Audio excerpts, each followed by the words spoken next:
Today, we've got one of the most wide-ranging subject matter episodes ever, from Amazon strategies to teddy bears to crypto to dating advice, life hacks, networking, and more. How cool is that? Pretty cool, I think.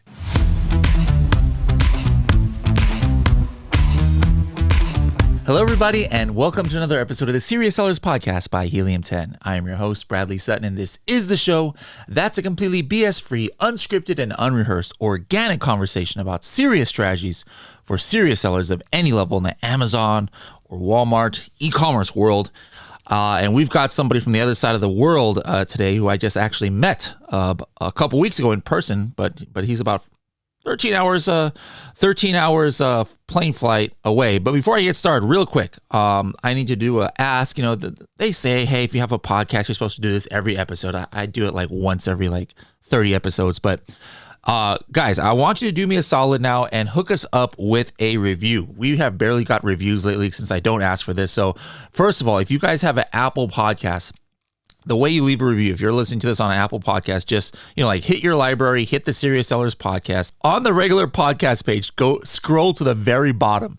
Just scroll to the bottom, guys, after the list of all the podcasts, and it'll say ratings and reviews, and it says tap to rate, and you can even write a message here. So, shout out to Happy28, who left a review, says, I love this podcast, I've been listening for a year. Bradley's the coolest dude. All right, your check's in the mail. Happy28. Someday I want to thank him for the difference he made in my business. Goodness gracious! Actually, seriously, that's pretty cool. This is why I do this, guys, to see stuff like this. I love it. But if you're listening on Spotify, the way that you leave review, I didn't even know you could leave reviews until recently. You would just be on the actual Serious Sellers Podcast page, and then there's this three little dots right here underneath the picture of me. Hit the three little dots and then hit rate show. You can't write a nice letter like Happy28 just did, but just hit rate show, and then you can leave us a star rating. That's kind of like the Amazon one-click reviews. The other thing I just wanted to quickly mention, my upcoming schedule. I talked about how we're going to talk about how I met Joseph just a few weeks ago in the Philippines. I'm going to be going back there. I'll be there on the 28th of this month or 29th for a couple days, doing a meeting with some of my team. And, who knows, maybe if there's enough people around the Manila area who want to hang out, we can do something. I'll also be going to the Berlin e-commerce expo a few days later. That is on May the 5th, Cinco de Mayo in Berlin. It's a free event. So just look up Google e-commerce Berlin. We're going to do a little Helium 10 social after that, at a restaurant. So it'd be great to meet you guys in person. And then a few weeks after that, I'll be in Mexico, themexicotrip.com, hosted by Tim Jordan. So make sure to check that out as well. Anyways, the really quick, the funny story about how I met Joseph in person. I just said how I was in the Philippines. We've been in this kind of private Facebook private message group chat, about Amazon investors. And it started out mainly as people who were into baseball cards and sports cards and things like that. And then team was just bringing in different people in different areas of investments. And then, he was always there. And then in the group chat, I forgot what I said. I was like, hey, I'm in the Philippines or something. He's like, where? And I said, oh, I'm just right here in Pasay. That was actually where my mom was born. But anyways, he's like, dude, I'm 30 minutes away. And within 2 hours of that message, just completely randomly, there we were hanging out in a restaurant in a mall right there in the middle of the Philippines. So it's really cool how you meet people in this industry and how you're connected. But anyways, I'm glad I got to meet you. I found out a few things about you, and I'm like, oh, nope. I got to find out the rest of this stuff in the podcast, because this guy has lived a pretty interesting life. Thanks, man. No, yeah, it's been super interesting. Where did that life start? Where were you born and raised? So I was born and raised in Dallas, Texas. Pretty much been there all my life. And yeah, I think I'll just jump into my story. And I think like everybody else, you start out of college and you're not really sure what you want to do. Funny enough, I was very shy right out of college, super shy. I would look at the ground and just feel afraid, if someone would come and talk to me and whatnot. And then I working on self-development. It actually started when I was working at Ally Financial. There was this executive who quit, and he gave out a book called Life's Greatest Lessons. And I read that book, and it was like a self-development book. And that kind of spiraled that whole start effect of Just the whole journey of like trying to improve myself and be a different person. And then I stumbled This is across after college that you read this? yeah, after college. So I was like 23, 23. What was your major in college? Business administration. I was very confused though, man. Okay. Okay. Yeah. I had something very, very similar. So, all right. So you majored in business administration. Well, what college did you go to? University of Texas at Dallas. University of Texas, Dallas. I've never heard of that. Man, you just like shamed my poor school. I always there's a million University of Texas. I didn't know. I mean, it makes sense. There's a University of Texas, Dallas, but they must not have many sports team or like very popular. No, sports teams they don't. Actually, you know, okay, there you go. That's why I don't. They're like the number one chess in the U.S. They're like number one for chess. That's the kind of school you want to go to if you're trying to get an education, not necessarily the ones that have the big basketball team. Right. Anyways, all right. Business administration. You're out. You're like, man, what am I gonna do? You read this book. Continue. Yeah, so I read that book, and then it starts the process of like reading a ton more self-development books, and then I stumble across on a Facebook group some dude teaching Amazon. And so I was like, all right, sign me up. It was weird. I don't know why I was so ready to go. I paid him $5,000. Like, didn't even know this dude. And that first year, it was like $250,000 in revenue when it came to retail and wholesale specifically on Amazon. And then after that, so this was not private label. This was like just buying other people. Oh, okay. Yeah, I was working with wholesalers. And then I jumped into private label because, you know, that's a whole talk. I was going to some like Amazon events as well. And trying to figure that out. And it's like so exciting. You can just imagine like when you first start entrepreneurship, I think every entrepreneur goes through this where it's like they love the energy. They love like the messaging of like, oh, you live your own life. You get to like, you know, work as much as hard as you want and you make as much as, you know, however hard you work and however smart you work. And so it was just a really exciting time in my life, I remember. And it was cool that this theme and the momentum kind of was there. And then I started private label, started with a stuffed animal brand. What year were you talking about in your timeline right now? I think I was about 25 at this point, and I'm 30. No, I'm sorry. What year in the world? Not what year in you. I said what year in your lifetime, but I like in your. I should have said in your lifetime. What year was this at this time? Let's say 2016 or 17. Okay. 2016 or 17. And then I just started paying for all these masterminds, man, like $10,000, $20,000 masterminds. And that was really exciting too. And then I sold the first business, sold that for about $160,000 via Empire Flippers. And then let's talk about how you built up that business a little bit though. So what was it? Did you say something about toys or bears or what was it? A stuffed animal PL brand on top of the wholesale, right? Oh, and I also got into Merch by Amazon as well. This was like a mix of all three. Merch by Amazon's a t-shirt. How did you design the shirts yourself, or did you outsource that? Or no, I outsourced it. You just had the ideas, or okay. But funny story on that. Everybody was always like, "Oh, you got to pay like top quality, and you know your pay equals the amount of quality, and all this nonsense." I was only paying someone 50 cents per shirt to design them, right? And, what was your best-selling shirt of all time? This podcast wouldn't be PG if I mentioned it, so I'll mention the second one. It was an anime shirt. Something about otaku. Something about otakus. I don't remember what that means, but you know, when you're doing shirts, you're researching every category, and I'll just say, you know, the weird stuff is what sells the most, right? So yeah. Okay. So and then how did you build up that teddy bear brand? Like how did you even find that in the first place? You know, I know back in 2016, 2017, things were a lot different than they are now. But you know, was this just some random idea you had in your head, or you just saw? How did you pinpoint this opportunity? Yeah. So personally, maybe a bit weird, but like I like stuffed animals myself, and I like sleep with them. They're like better pillows for me. But it's funny, if you look behind, you'll probably see a bunch. So I was I thought that was a baby there, just randomly. It's not a baby, it's a stuffed animal. Okay. But yeah, it's like, I was like, oh, let me just do something that fits kind of like what I do. And so I made that. And like everybody else at first at that point, you know, you really struggle on that way of Amazon. You have to note that this is really early. So like, I think even at the time, Helium 10 wasn't very big in 2016.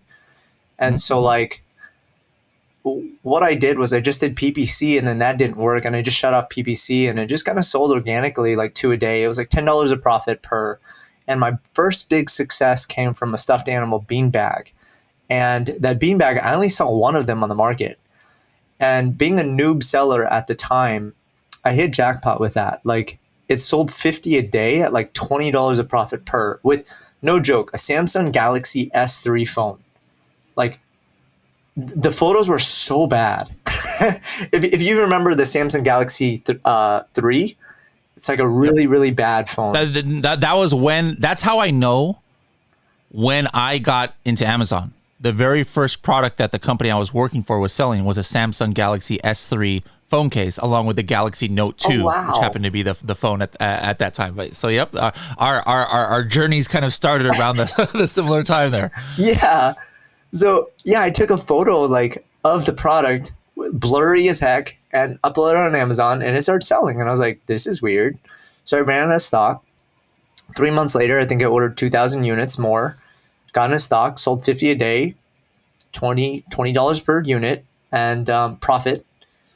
And then I went out of stock again.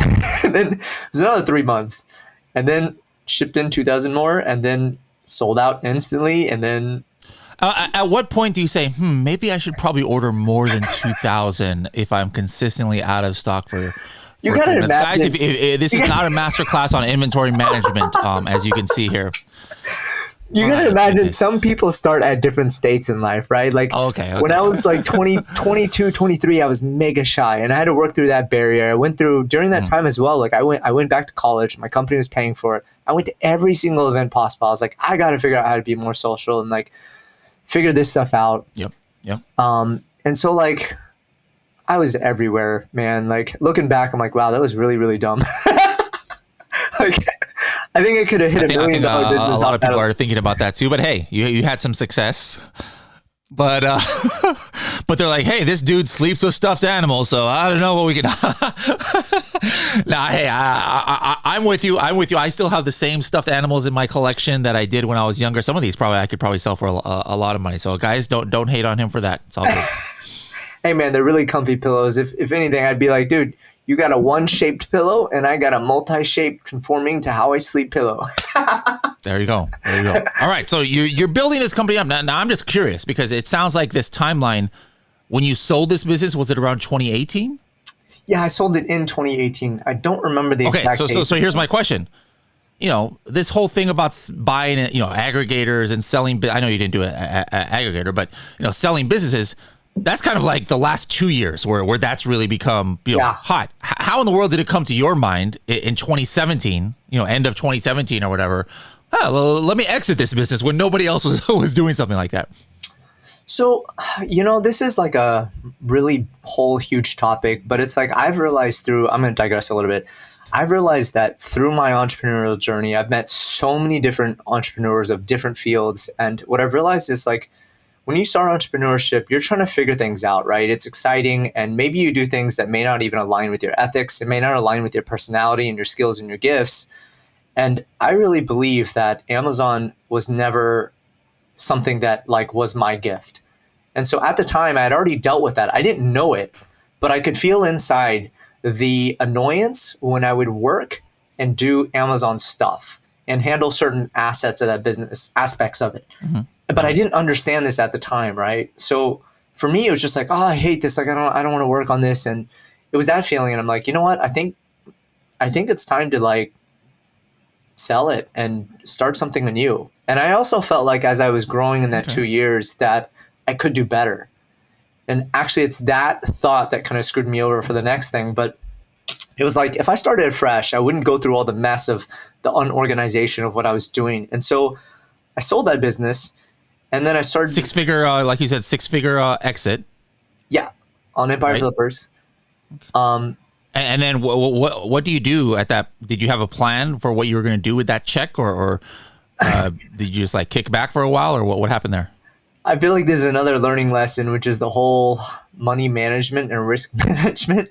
But like, I wanted to do world travel, so I did a country a month. I visited like Colombia, and I think, man, there's so many like things I'd love to talk about, but like so many coincidences happen in life. It's really weird. But in Colombia, I met a lot of really cool people there. But anyway, I went to a country month at the time, and I was just trying to start a new Amazon business. Very stupidly, I got, I think, too cocky. Where it's like I was like, man, I'm gonna crush this next business. So I launched 30 products in a single year by myself as a solopreneur. I was working like 14 hours a day or 12 hours a day. It was insane. You just go to WeWork early, and then you pretty much leave when all the ACs are like off, and there's nobody there, and it's dark. It's like 12 a.m. And that was just a huge mistake. The problem is it's just too much products, and there's no risk management, and there's no money management, and it was too much for one person to handle. And I was still being told like, hey, you need to like hire and delegate and learn that. And I don't know why I never like broke that issue. But I mean, Were any of these products successful? I mean, 30, you had to have had a couple that were okay. I'm sure you had plenty that weren't, but I would say a lot were successful, actually. It's just okay. the problem is, I think all Amazon sellers know this. You may have a product that works really well, but when you go out of stock for a few months, you get really hurt and you got to re jumpstart it. And at the time, look, don't judge me, but like search, find, buy was a thing, right? And so that was that was working really well. But it costed a lot, right? So, you just imagine a really dumb, happy entrepreneur being like, I have a lot of money. I'm going to launch a ton of products. I'm hit 1 million this year. And, I Did you ever hit the seven figures I didn't. in I one didn't. calendar year? I didn't. Okay. I did sell like some big months, right? But like, Mhm. you can just imagine the costs of having to do all these SFBs, right? And Yeah. staying on top of it was not easy. But I did have some products that worked, and overall, what I realized is I wanted to do something that actually meant a difference. And so, like my current product, I don't want to share it, but basically, it actually helps people, and I still get orders from schools, which they'll buy like 200 units of sometimes. It's a super low profit product, but I mean, like I'm still going to keep the business just because of that genre of products, and I'm actually going to launch more. But I don't really have time, so I've kind of passed that on to the wife to fully handle. I don't really touch that business anymore. But So yeah, how many products are left then that are still active from all those ones that you were starting over the last so there's 3-4 years? four. There's four, and actually, it would Okay. have been a few more. It's just like I had a weird infringement claim that was completely BS, and then I had one that asked for my QC, the ASTEM and CPC stuff, which I had already provided, and somehow they just didn't accept it this time. And I even had it done, like paid for the own. For children's products, you need to pay for a special certification or something like that, right? And have it tested. So I even had it tested, but somehow something happened there. And then another product was an actual infringement that I wasn't aware of and I still couldn't find, but it seemed like it was very legit. And so like I had some of these issues too, just like every other seller. And I think even I'm like everywhere, but last year as well, right? You had that whole inventory issue and that kind of killed like two products because Hmm. there's just major inventory issues with that. But it would have been a lot nicer, right, if I stayed on top of quite a lot of stuff. But anyway, it's four products right now. Now, this one that you've stuck with, or these few, that you mentioned is kind of like a fulfilling, kind of product because of schools and things. Like, was this one that you just randomly, found through the traditional ways of product research, where there was, low demand, and it just so happened that I was like, oh wow, this is something that's good for kids or something, or was this something from like the beginning? You're like, hey, this is I want to make a difference to the world product. I mean, there's no wrong answer here. I'm just curious. Yeah, no, I'm super well aware of actually where this question is going because I think that's a question that almost all sellers have, right? It's like you try to figure out how you do product research. I've tried so many different ways. I've tried tools, I've tried all these other things. This one was one of my favorite methods of product research was just looking at products on Amazon, right? And then like checking the stores and looking what else they sell and just massively looking. Hmm. And I think if I remember correctly, I found this product through that. And I was like, wow, this product actually really makes sense to me. And so, I designed it in a different way. I was researching quite heavily into the teaching methods that it was talking about. Um, and then I did that product and it felt good too, right? It's like, I'd rather make something that makes a difference. And some of the products that actually worked, I was like number one on the word bubble guns for some time with that last business, and that was really cool. But it was just a product that I think was trending, and I kept going on a stock too. But yeah, so that was the way I did it for product research. So when you say low profit, like what are we talking? Like 10% or what's low to you for a profit margin? The product costs $2 and the profit is $2. Okay. So yeah. Okay.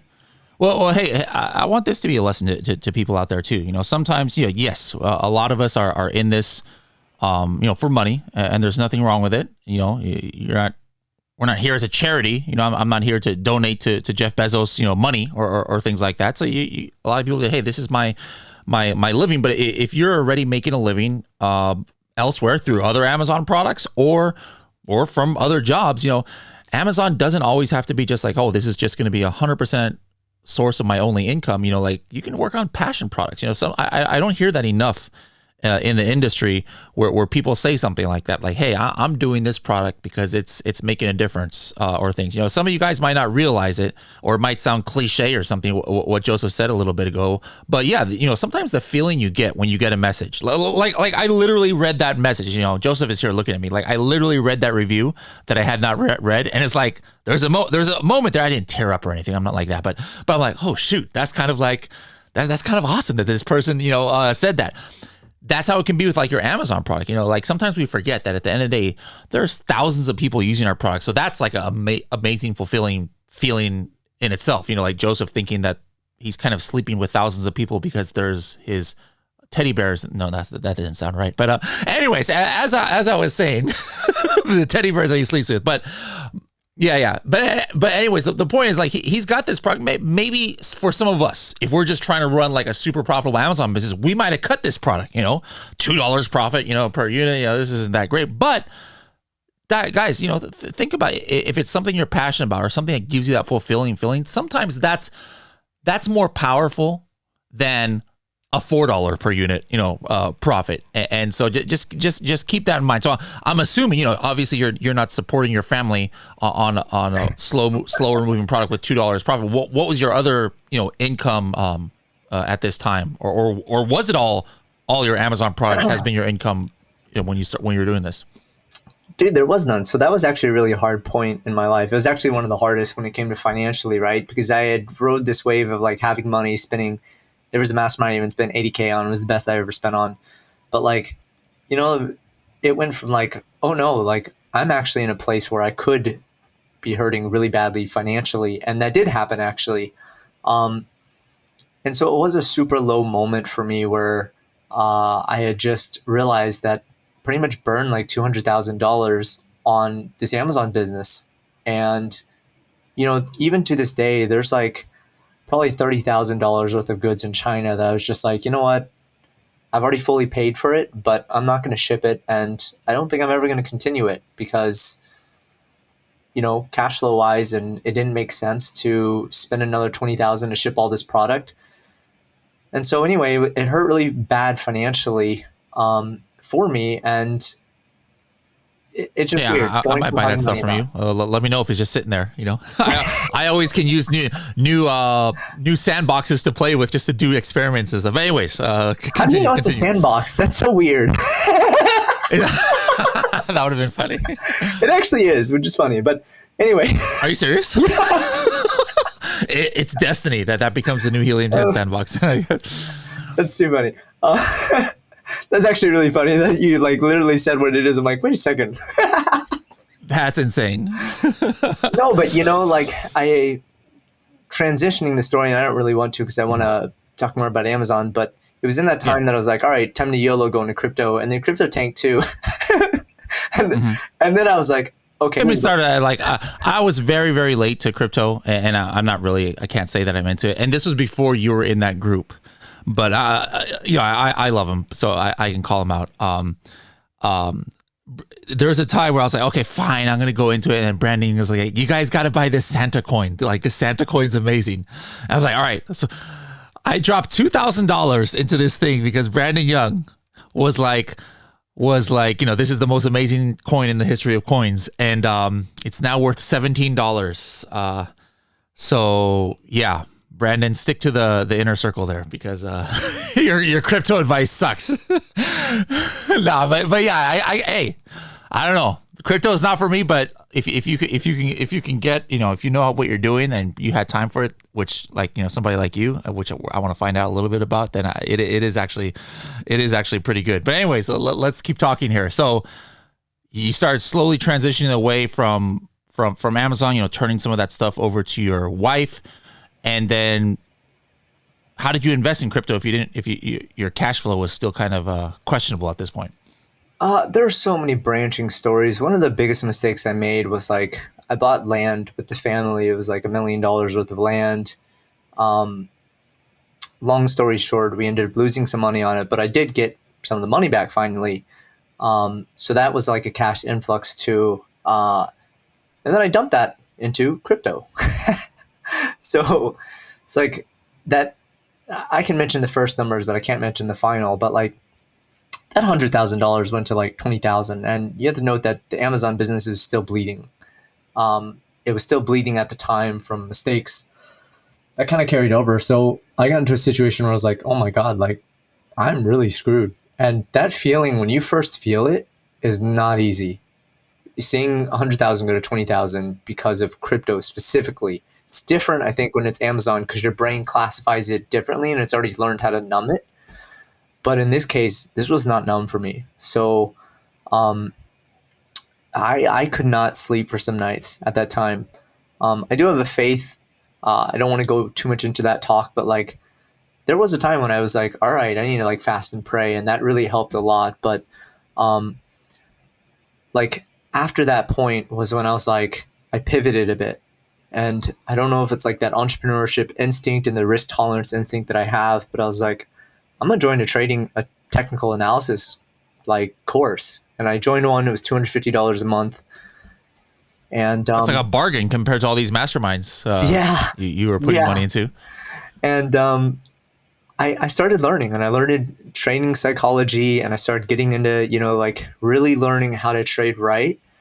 And from that, that 20,000 did fairly well. And so that was a really cool thing too, to see is that like, wow, this is something really cool to do. And then as things kind of went along, like someone hit me up and was like, hey, join a game, a company. And I'm like, as a kid, I've been an avid gamer and I've always wanted to create a game. So I was like, I'm all in. And I stopped literally everything. And so became a co-founder, working out like 70 hours a week and unpaid as a co-founder while everybody else is paid. And that's been thankful to crypto to kind of help with that part of it. Not that I'm super liquid by any means, but yeah, so then that was a different journey. Gaming company. This is like an online gaming company, or what kind of company are you guys doing? So it's basically a game studio. We've basically been hiring from top companies like Riot Games, Decentraland, which is Mana, Ubisoft, Amazon, EA, just a bunch of companies. Like the person backing this he has to remain anonymous, but he's part of a really big crypto VC, and so he's okay. And he's been funding it for us, and that's just been really amazing, is to allow this dream to come true and see how different this startup world is from Amazon, and also realizing like, oh, you know what, I can do things that I'm actually good at, that I enjoy, and where I can work 70 hours a week and still feel good, like still feel great about what I'm doing, not feel burned out. And that was a really interesting shift because when I was doing that for Amazon, you do feel burnout. And yeah, like you can train yourself to be productive and you can train yourself to change your state mentally, where it's like, okay, I'm feeling burnout, let me just go take a walk. But it still is there, right? And it's not like I love this, you know what I mean? But that transition for me was just a really interesting thing. And it was beautiful too, because it was like, wow, like what I do actually makes a difference and affects even a company where there's employees from really top companies. And so that was a really cool, it's been a cool experience for me, and it's been a huge learning lesson too along the way, along with its own emotional journeys. So what's the future? What's your 1, 2, 5 year goals? Are you pretty much all in on this company? Like, hey, this is my. I'm not just gonna do this for a year and then move on. This is like my new career for the next 5-10 years. So, really nice questions, by the way. But for me, it's I want to make this company work. That may be a year, that may be 2 years, that may be 3 years. I don't know how long. I'm hoping a year, right? I'm hoping that in a year we can really make it go really well and then sell it. And that would be amazing to do an exit in that kind of way. And I'm sure people know that when you have a crypto business, it's a lot different. There's more money there, and the way it works is just different as well. But I've always had a calling for like knowing certain parts of what I want to do in my life. And creating a game was one of the dreams. And so it's so weird to me how it's coming true. Like, it's super weird.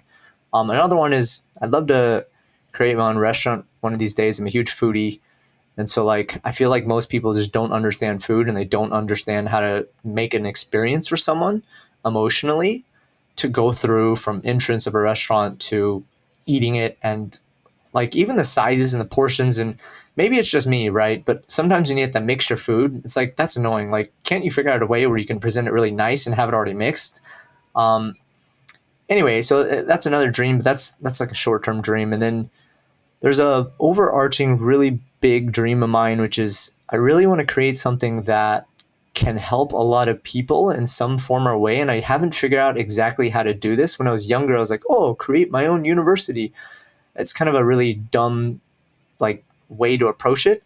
I know there's going to be a really unique angle that I'm going to figure out. And the hope is that this crypto gaming company does super well. The exit is very big. And then use that to just figure out how I can affect people in a way that really works. I've had my own share of like doing Amazon coaching at some point, which really bad decision. Like, I don't think I was qualified for sure from all the people I charged, but yeah, but I think everything is a learning lesson along the way, for sure. Like, even I'm gonna digress barely, but like it's been cool seeing just like the wife where she is making like $300 a month at 20 years old. And like for Filipinos, that's kind of a lot. And then teaching her graphic design in a single year and being able to help her through her growth, where she's now making a minimum of like 2,000 a month doing graphic design for Amazon listing stuff. This month, I think she's going to do like 4,000. But it's really interesting and cool how I get to see that. And through the years, I've also been getting these messages from the people I did coach, where it's like, hey, if I got this yesterday, it was like, hey, if you didn't teach me Amazon, I wouldn't have gone into doing copywriting as an agency, and that agency is doing very well. And so messages like that through the years, they come through, and that's just been a really beautiful thing. And that there's just such an enjoyment, and I know everybody's different, but there's such an enjoyment for me to be able to help and progress people in that way. And so I just got to figure out, how do I do that in a really big way where maybe you don't charge people at first? It's something where you show some value, and then when it makes sense and it's a win-win, that you do some kind of charge, right? I'm kind of going too much, like being very nerdy into the whole course stuff, but I don't really like how the whole course stuff kind of works. Didn't you have a course of like how to pick up on women or something like that? I swear I saw something like that on your Facebook. No, I actually. So I think that was just advice you were giving in a long post. So, yeah. Which is actually, that's unique in itself. Like you said, you're like somebody who was like super, super shy, way back in the day. And then now all of a sudden you're giving dating advice. So yeah, you definitely, teaches you can be anything you want to be, I guess, huh? I actually feel like I would crush it if I was a dating coach, because I just feel like the way that these coaches are trying to teach you is technique based, and that doesn't make sense. It's like with entrepreneurship, like why do people just, it's like, oh, Amazon's the way. And it's like, no, like if your brain doesn't really operate in the way that would make you a killer at Amazon, like why would you choose to do Amazon as your entrepreneurship thing? Or it's like with pickup, it's like, oh, you shouldn't text girls a lot. It's like, dude, I spam people. Like that's just what I do. I text spam. And I'm not sure about this advice, guys. But keep going. Hold up. So with girls, the thing is like, you just have to be you. And it was just that realization. And there's deeper parts to it, right? But me, I'm a texter. So I spammed all the time. And girls thought it was annoying. But for some reason, they like knew it was congruent to me. And they were somehow like attracted to that. So I was getting like a date a day at one point. And Okay. yeah, it was like, it was wild. And it was just like, whoa, I can just be me. I'd always show a picture of a teddy bear. And like, I'd always be the weird me and I just amplify it. And then they loved it, and it's like, I think as long as you just be you and it's bold and it's confident and it's Yeah. still understanding in a way where it's like, you're still, you're not being rude, right? It's not like, oh, I'm just going to be me. I like Yep. Yep. slapping women. Like I'm Yep. going to do, that's weird. But like, if you're Yeah. weird and you're quirky or you're nerdy and you love baseball cards, of course, don't spam the conversation of baseball cards, right? But like, Mm-hmm. because Mm-hmm. that'd also be weird if you're just like, oh, I love baseball cards, and you're talking about baseball cards the whole time. She's gonna be like, maybe she'll be polarized by the fact that you're so, I don't know, but yeah. So anyway, that was something that I realized is just be me, and there's a lot of deeper I like things that. to that. But yeah, I mean, that sounds like, indirectly, that's kind of been your kind of life mantra there. Going through these different businesses. It's like, and that's why you ended up in a place where you probably never thought you could be, like, in something that was your passion. But it's like, it's not like, that's like people who are like, oh, I want to be an astronaut one day. Yeah, it's nice to but it's probably not going to happen. Like, hey, growing up, like, oh, I want to be, an executive at a multi-million-dollar gaming company. It's like, oh, it's great. It's nice to think about. Like, it's not going to happen, but you made it happen. So I mean, out of curiosity, a lot of people are, wondering, what's going on with crypto, NFTs. Is this something I should do?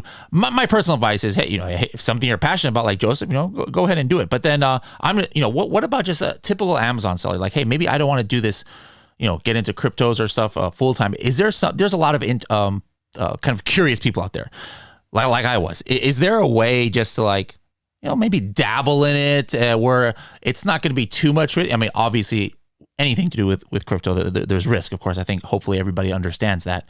But just so I can see, like, hey, maybe I can make some money, maybe not, but at least I could see if this is for me. Like, if I'm that kind of person, like me, like what would you suggest? And it's not go get $2,000 of Santa coin, but what would it be?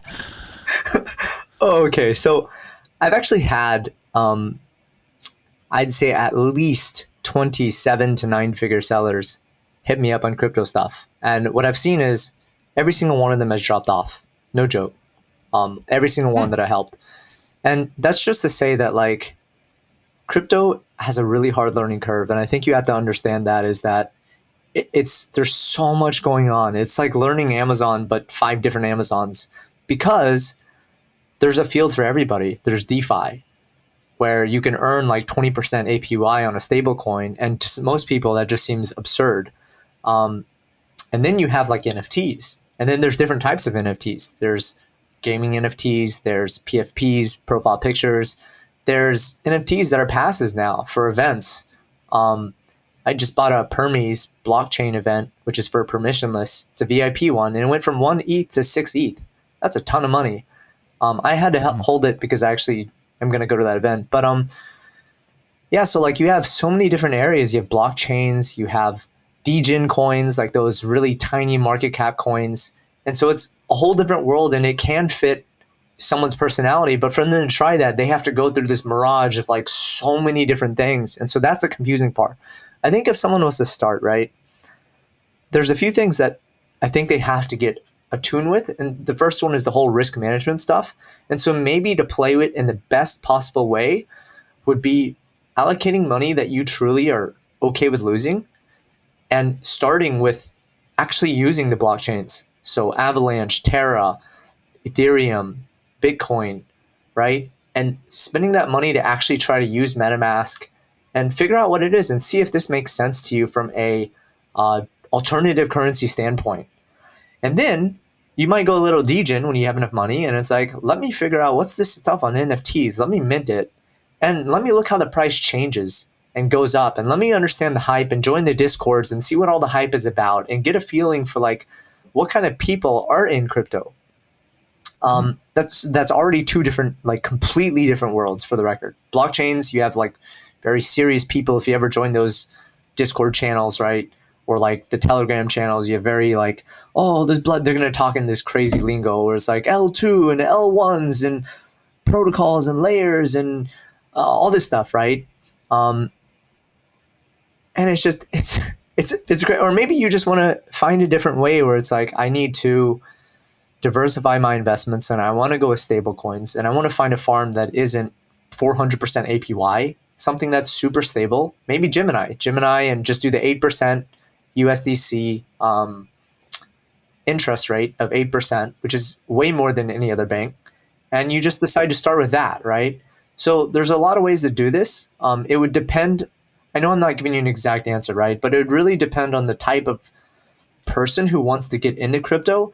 If you're trying to degen in and you want the fun and the excitement and the gamble, then it's like, dude, just put some money in MetaMask and dump it into these like S coins, poo coins. I don't know if I'm allowed to cuss on this, but you dump it into those poo coins and you watch it like tank 80% like Santa coin, or you watch it go up by like 1,000x. And it's like, it's fun, but I've seen different types of people enjoy different types of things. And so that answer really just depends. Real quick, let me bring it back home real quick. You're living in the Philippines, so probably like when somebody wants to get somebody else's attention, it's not hey, it's so I coined that to TST, and we call that here on this show the 30-second tip. So I want to know what a couple of your are. It could be a 30-second strategy that's about Amazon. It's about merch. It's about dating. I mean, it's about crypto. It's about anything that you think is kind of unique, but that you can say, and I'm not going to keep you to 30 seconds, like maybe 1 minute or less. Let's do a couple of your best strategies that you really think can be actionable for people listening out there. Got it. So when it comes to mentorship, one of, I think, the most amazing techniques that you can do, and this will work for even 9-figure people. You literally meet them at an event, you say hi, you get whatever, like maybe you ask them for like advice, right? You follow up and you literally take action on that advice, and cool, they may not respond. And most people get so dejected from that. All you have to do is literally keep updating them on your life. And you're going to get this person as an acquaintance, mentor, friend, whatever. Imagine this. I've met a lot of famous people in my life. And it's like, if you go to a UFC gym and there's a famous UFC fighter there, if you show up every single day, they're going to notice you and they're going to be like, I know this person. This person's always working hard. He's always here. And then you're going to be able to get to know that person, right? In the same way, like, this space is so big. There's so many people who drop off. If you see a 9-figure seller and you hit them up and you get to know them, it can be online. It can be on Facebook, right? You could just comment. And then you update this person on your life, on how you're progressing on Amazon, whatever the path is, right?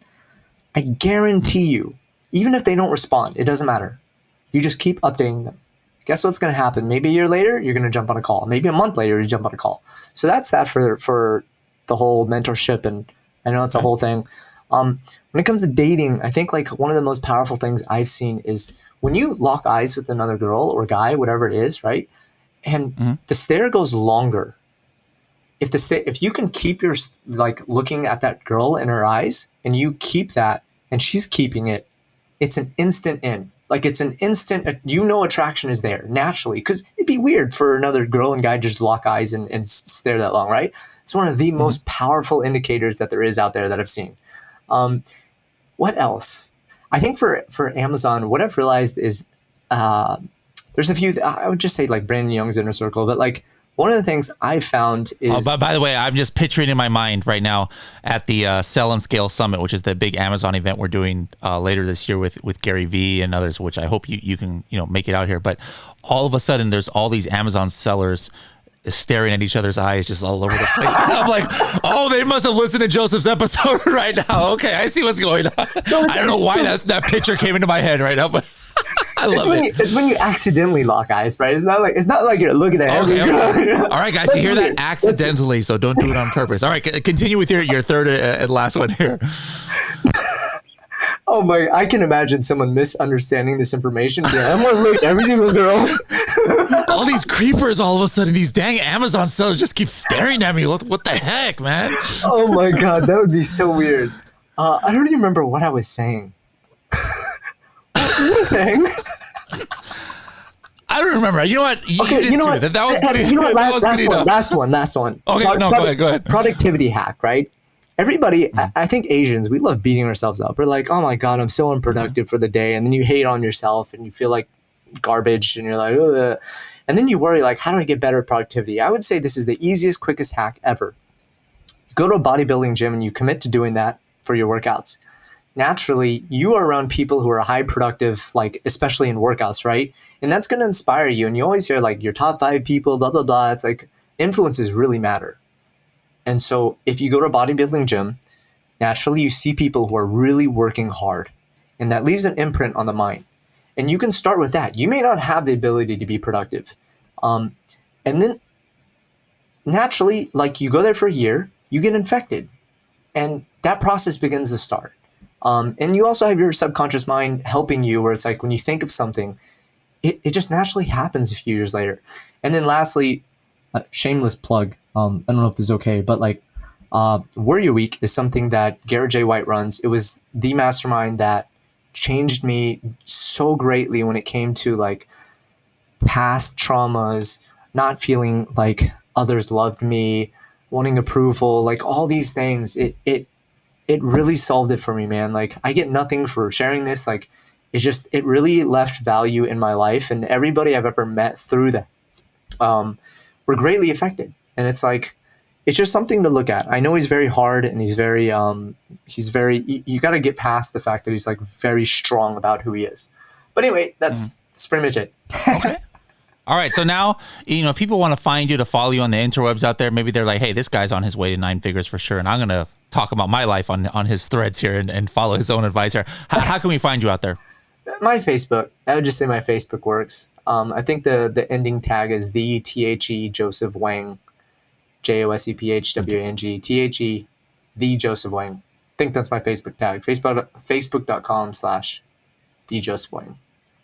Awesome. Well, I hope I hope you are back in the States, maybe in September, and can come to that event. It'd be great to see you in person again. Any of you else out there, hey, make sure to come. You want to see Gary Vee in person? h10.me/S3. It's a Sell and Scale Summit in September. Anyways, Joseph, this has been one of the farthest reaching conversations I've had in a while, so I love it on here. We talked about anything and everything. Who thought you would do? We on the Serious Sellers podcast, we talk about crypto and dating and teddy bears and everything in between. I love it. Joseph, wish you the best of success with your new ventures, and we'll definitely be keeping in touch.